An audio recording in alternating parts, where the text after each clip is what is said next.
There's one tiny Swedish rule that learners miss when starting out, but completely changes how a sentence sounds. Take a look at this.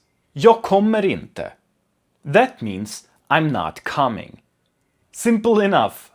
First, we've got a subject, jag, which means I. Then a verb, kommer, which means come or coming. Then inte, which means not. But then you try to say, I know he is not coming, and suddenly, just with one small change, Swedish sounds like this. Jag vet att han inte kommer. Wait, why is inte suddenly in front of the verb? That's the rule, and it has a very simple name. Biff. Yes, like the Swedish word for steak. Biff stands for I bisats kommer inte före det finita verbet. Or, in English, in a subordinate clause, inte comes before the verb. So in a normal main sentence you say han kommer inte. He's not coming. But after att, jag vet att han inte kommer. I know that he's not coming. And this is what beginners miss at first, because in English you use the regular straight word order here. You say, he is not coming. I know that he is not coming.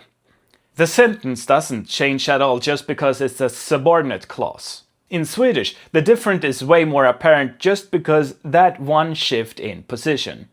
Again, main clause, han kommer inte. Subordinate clause, att han inte kommer.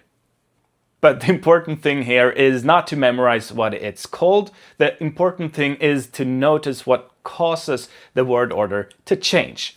Words like att, om, när, eftersom, som, etc. These words often start a subordinate clause. And when you use these, inte jumps in front of the verb. So, du gillar inte kaffe. But jag vet att du inte gillar kaffe. Jag kan inte idag. But om jag inte kan idag så. Han är inte hemma. But eftersom han inte är hemma får vi vänta på honom. That's the pattern. Main clause, verb, and then inte. And subordinate clause, inte, and then verb.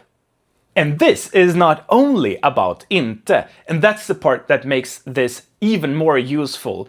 The same thing happens with words like aldrig, alltid, kanske, ju, and väl. These are sentence adverbs which behave just like inte. So you get han dricker aldrig. But jag vet att han aldrig dricker.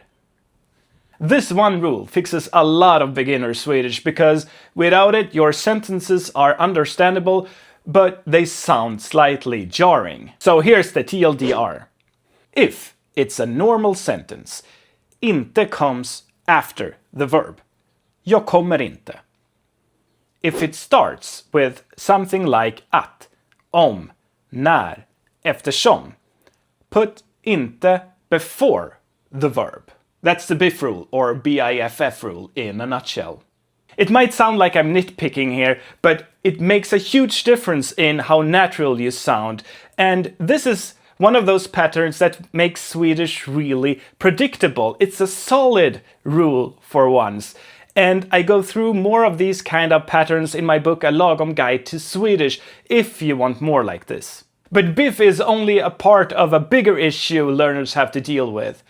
Word order. Because this is not the only time Swedish shuffles words around. There is another video where I explain why Swedish sentences sometimes feel backwards, and once you understand that, you can make sentences that actually start to sound Swedish.